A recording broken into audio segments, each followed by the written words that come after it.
Hi there and welcome to this video about the causes of the Second World War. Today we're going to explore the question, to what extent was Adolf Hitler to blame for causing World War II?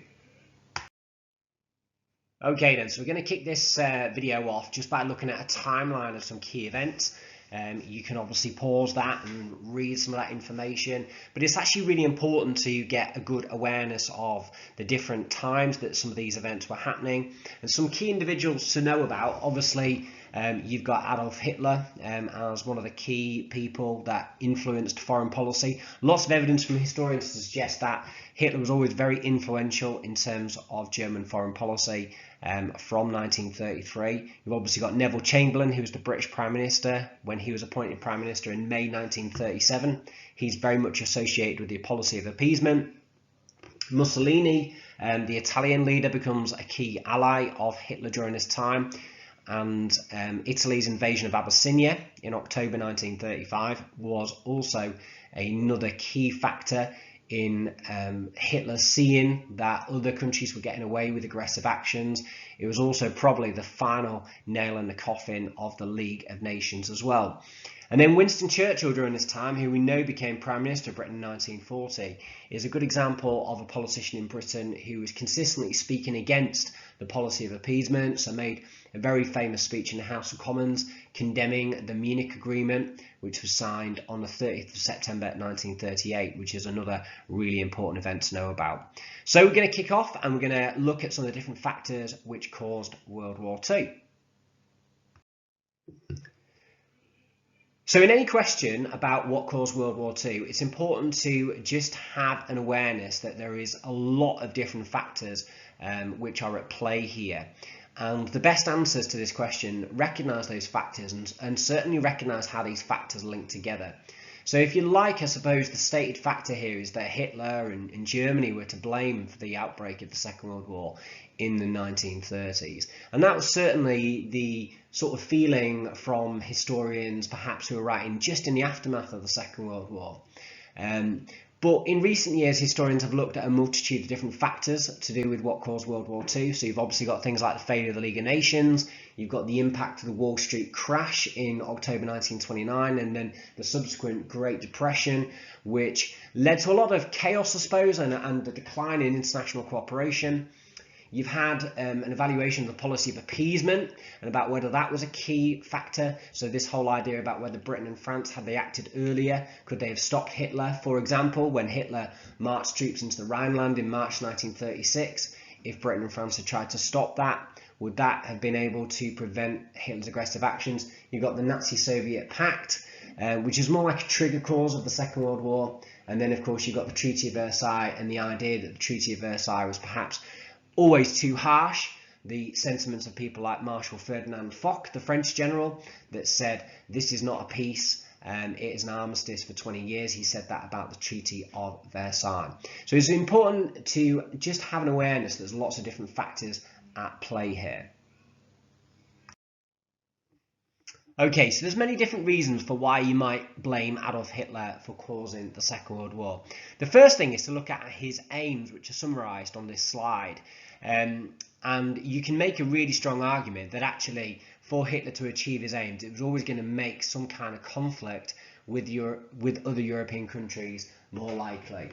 So, for example, one of Hitler's stated aims was that he wanted to create Lebensraum, which was living space in the East. And this obviously would make war and conflict more likely if he was going to gain this territory. He also wanted to unite what was called the Volksdeutsche, which was people with German blood. And so this put him on a collision course in terms of the Treaty of Versailles. It meant, for example, that he wanted to unite with Austria, which he ended up completing in 1938. It also gave him some kind of justification for taking control of the Sudetenland, which was the area of Czechoslovakia where there were many German-speaking people, which of course Hitler took within the Munich Agreement on the 30th of September 1938.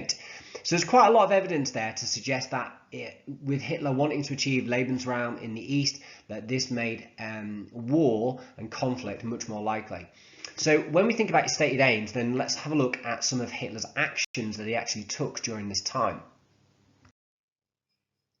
So when we look at Hitler's actions, we can see that as soon as he became leader of Germany in January 1933, he was set on going against the Treaty of Versailles, and of course a completely different course of action that Gustav Stresemann had taken when he was foreign minister from 24 to 29, where he'd followed a policy of fulfilment.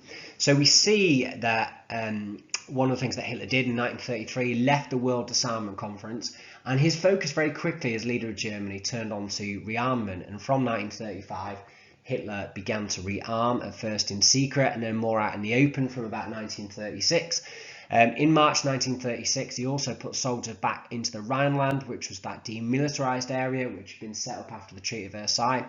And this increased tension with French and made the French look to their own defences over the sort of concern that they had that there was going to be a potential future war or conflict with Germany. In 1938, Hitler achieved the Anschluss of Austria. Now, it's significant to know that he tried to do that in 1934 as well, during the Dollfuss affair.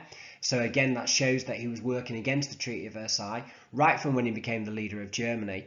He ended up creating more unrest in the Sudetenland from May 1938, and he ended up taking that territory of the Sudetenland, which is this western part of Czechoslovakia, through the Munich Agreement in September 1938. We can then see the events of March 1939 as a really important turning point, because at the Munich Agreement of September 1938, Hitler had promised that he wasn't going to invade any future countries, and yet he does that in March 1939, and again he invades Poland in September 1939.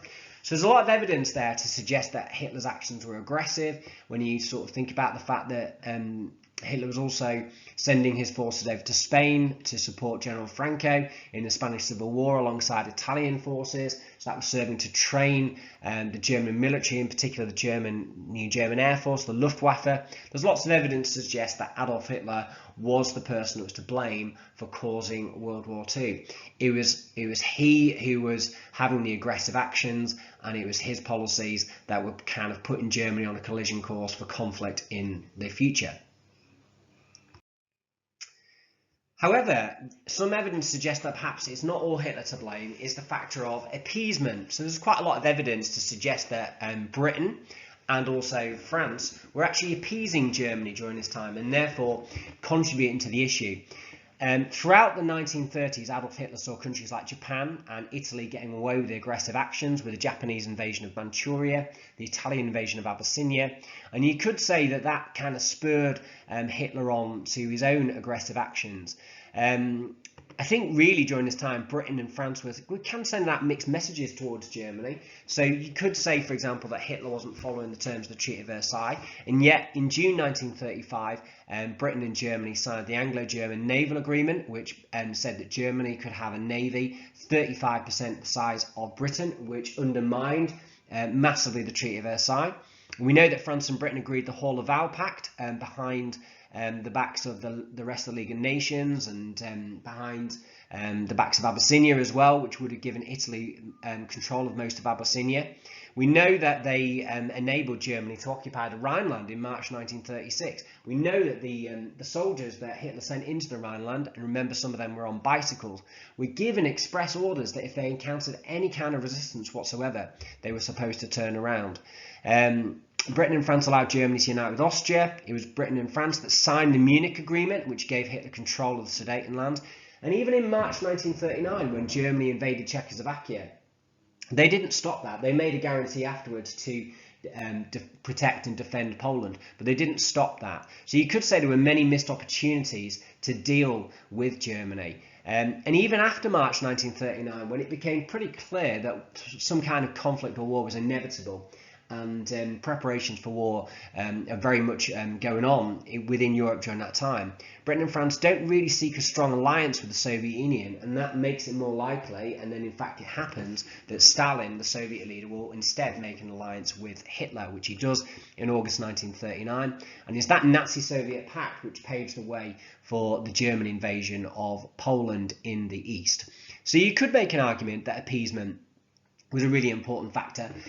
One argument to say that perhaps it isn't such a strong factor is the fact that, yes, Britain and France perhaps could have stopped Hitler sending his forces back into the Rhineland in March 1936, but whether public opinion in those countries would have allowed them to go to war over what was essentially Germany sending troops into its own territory. As Lord Lothian says, it was about Germany walking into its backyard. I think it unlikely that public opinion could have supported that. So it's easy to criticise the leaders of Britain and France for appeasement, but actually if you look at it at the time, it was probably a fairly reasonable policy to pursue. And remember, the people making those decisions had seen the horrors of the First World War, and they're anxious to avoid a repeat of that. Other factors for you to be aware of, obviously the fate of the League of Nations. We talked about how Italy and Japan got away with aggressive actions in the 1930s. The League of Nations' core purpose was to prevent international conflicts. They weren't able to do that. The League was fairly weak. It didn't have an army. It lacked members like the USA. So that's another key factor that you can write about when you're looking at this as a key question. And there's some key evidence there to help you. Another key factor is American isolationism. So the USA is isolated from foreign affairs. It's not going to get involved in European affairs. It doesn't ratify the Treaty of Versailles. It doesn't join the League of Nations. Franklin Delano Roosevelt makes a very famous quarantine speech in 1937 where he talks about keeping America out of any kind of future conflicts. The USA was the strongest country in the world militarily and economically. So with European countries not being able to rely on American support, that certainly made them weaker. It also meant economic sanctions were not particularly successful when used in the League of Nations. So, for example, when the League tries to deal with Japan by using economic sanctions, economic punishments, trade punishments, they can bypass that by trading with countries like America. The Treaty of Versailles is another key factor, as that nice quote, which is a good one to learn, from French General Ferdinand Foch said, "This is not peace, it's an armistice for 20 years. So there is that sense that the Treaty of Versailles was really, really harsh. It therefore caused problems for the Weimar Republic with ideas like the stab in the back myth. You could say that the Treaty of Versailles was really, really harsh and made Germany resentful, but not harsh enough to actually stop Germany from being a powerful country within Central Europe. So the Treaty of Versailles, I think, is a key cause of the Second World War. Another key factor is the Wall Street crash. So the Wall Street crash leads to the Great Depression. It's the Great Depression which is a key factor in enabling people like Hitler to get into power in Germany. It causes countries like Japan and Italy to want to expand their empires, to look for new resources. So a key reason why Japan invades Manchuria is because it's looking for new markets, it's looking for new resources after the collapse in the Silk Trade after 1929. And it also means countries like America, but also Britain and France, are very much focused on their own countries rather than cooperating internationally to resolve disputes, and that therefore creates more international tension in the 1930s and probably helps explain policies of appeasement that countries like Britain and France were much more focused on dealing with issues within their own country rather than issues within the international community. Okay then, so if you get a question about the cause of World War II, it's likely to come up as a 16-mark question where you would have about 25 minutes to spend on this question. So it's really important that you write in a good amount of detail. So when they give you this question, it'll be like something like you can see in the green box. The main reason why the Second World War broke out in September 1939 was because of the actions of Adolf Hitler. So that is what's called the given factor. So you have to write about the actions of Adolf Hitler being a key cause of the Second World War. You then need to balance that against at least two other factors, but you may well decide to write about more because there's a lot to write about for this question. So in this example, you could also write about appeasement as a key factor, and you could also write about the Wall Street crash and the Great Depression as your third factor. Once you've analysed all three of those different factors, you then need a conclusion where you explain which factor is the most important. And it's really, really important that you give an opinion there and that you don't sit on the fence. So a little bit of advice for how to tackle this question generally.